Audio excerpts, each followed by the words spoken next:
নমস্কার, শখের রান্নাঘরে সবাইকে স্বাগত। দেখুন, আগে থেকে আমার দেখানো হয়নি, তো আজকে নিয়ে এসছে অষ্টমী ছাতু। খেতে দুর্দান্ত লাগে। আমি ধুয়ে পরিষ্কার করে, সবগুলোই ছিল কুঁড়ি ছাতু। তো পরিষ্কার করে আমি তেলে ভাজলাম আগে ছাতুটাকে। কেটেছি ছোট ছোট করে, খুব ছোট কাটিনি, মিডিয়াম কেটেছি। রসা বানাবো পোস্ত দিয়ে, ঝিঙে আলু দিয়ে। আমার ছিল ছাতুটা 300 গ্রাম, কম ছিল, তার জন্য আমি ঝিঙে আলু দিয়েই বানাচ্ছি। আলু দিয়েছি অল্প, ঝিঙের পরিমাণই বেশি আছে। আর দেখুন, কথা বলতে বলতে কড়াইতে দিয়ে দিয়েছি আমি কাঁচা লঙ্কা আর শুকনো লঙ্কা ফোড়ন তেলের উপরে, আর দিলাম পেঁয়াজ। তো পেঁয়াজটা আমি বড় বড় 3টে সাইজের পেঁয়াজ আমি কুচিয়েছিলাম।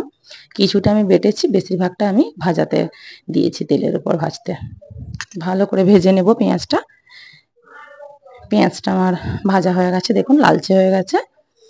আর দিয়ে দিচ্ছি আমি, এই যে দেখুন, অল্প একটা আলু দিয়েছে আর 3খানা বড় বড় ঝিঙে দেওয়া আছে আমার। তো আমি দিয়ে দিলাম কেটে ধুয়ে রেখেছিলাম ঝিঙে আর আলু। ভালো করে এবারে কষিয়ে নেব। ছাতু খেতে কে না পছন্দ করে? অষ্টমী ছাতু বললে তার কোনো কথাই নেই, সবাই আমরা পছন্দ করি। আমার বন্ধুরা যারা আছে সবাই নিশ্চয়ই পছন্দ করে। আর কারা কারা এই সিজনে এখনই খাওয়া হয়ে গেছে হয়তো অনেকের, তবে আমাদের বাজারে কিন্তু জাস্ট এই কয়েকদিনই হলো, 2-1 দিন হলো এসছে, তাও আবার পরিমাণে একেবারেই সামান্য কম। তো দেখুন, পরিমাণে দিয়ে দিলাম নুন। এটাকে আমি নেড়ে নিচ্ছি। আমাদের এখন এখানে ছাতুর কেজি যাচ্ছে 600 টাকা করে, কুড়ি ছাতুগুলো। ফুটো ছাতুগুলো অবশ্য বলতে পারবো না কেমন রেট। তো কুড়ি ছাতুটা 600 টাকা করে কেজি, আমাদের 300 গ্রাম নিয়ে এসেছিল। দেখুন, এবারে আমি ঢাকা দিয়ে দিয়েছি। আর মিক্সির জারে আমি নিয়েছি পেঁয়াজ বাটার জন্য, আর এখানে নিয়েছি আমি পোস্ত, ওটাও আমি বেটে নেব। দেখুন, গলে গেছে কিন্তু ঝিঙাগুলো, আর আলুগুলোও সেদ্ধ হয়ে গেছে ভালো করে। এবারে আমি কিছু মশলা দেব। শুকনো মশলা বলতে লঙ্কার গুঁড়ো দিলাম, আর আমি তেমন কিছু মশলা দেব না, যেহেতু পোস্ত দিয়ে বানাবো।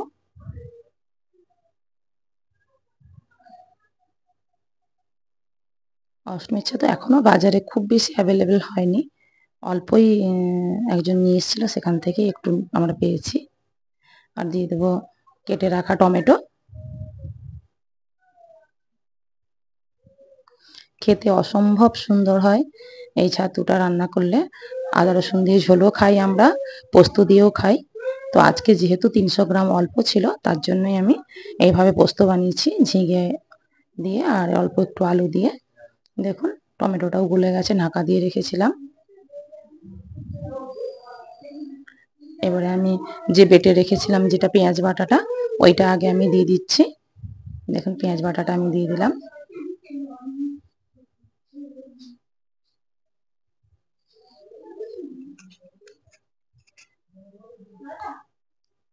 কালারটাও খুব সুন্দর হয়েছে।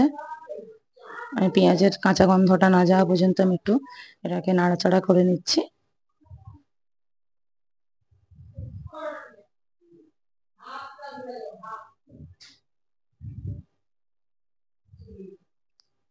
আর এবারে দিয়ে দিচ্ছি বেটে রাখা পোস্ত।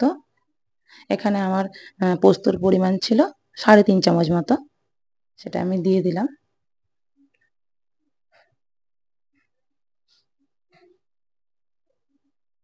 এবারে ভালো করে আমি কষিয়ে নিচ্ছি। কষিয়ে এবারে আমি জল দিয়ে দেব। আগে ভালো করে কষাই। কষানো আমার হয়ে গেছে, এবারে দিয়ে দিচ্ছি জল।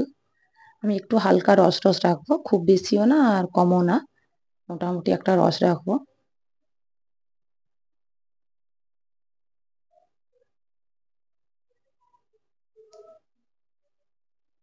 অষ্টমীর ছাতু কোথায় কোথায় কোন কোন বাজারে পাওয়া যাচ্ছে, বা কারা কারা বানিয়ে এখনো পর্যন্ত খেয়েছেন, জানাবেন আমাকে কমেন্ট করে।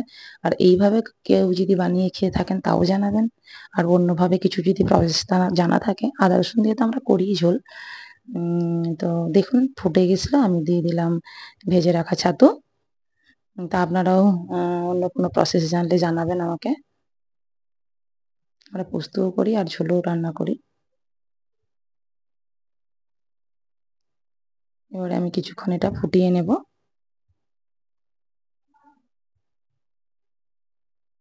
দেখুন রসটা অনেকটাই মরে গেছে, এবারে কিন্তু প্রায় হয়েই গেছে। দেখুন খুব বললাম না বেশি, এবারে এটা ঠান্ডা হয়ে গেলে কিন্তু এটা টেনে যাবে, যেহেতু আলু একটু আছে সামান্য।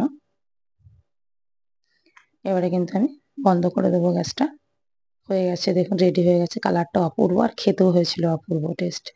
আপনারা এইভাবে একবার বানিয়ে খাবেন, দেখবেন কতটা সুন্দর লাগে। অবশ্যই আমাকে কমেন্ট করবেন, লাইক করবেন।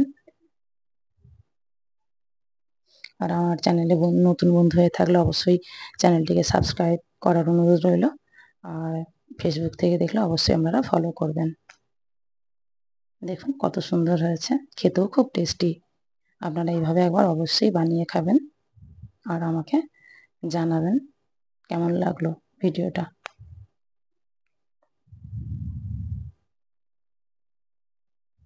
দেখুন কালারটা অপূর্ব হয়েছে কালারটা। নমস্কার, এইভাবে একবার বানিয়ে খাবেন।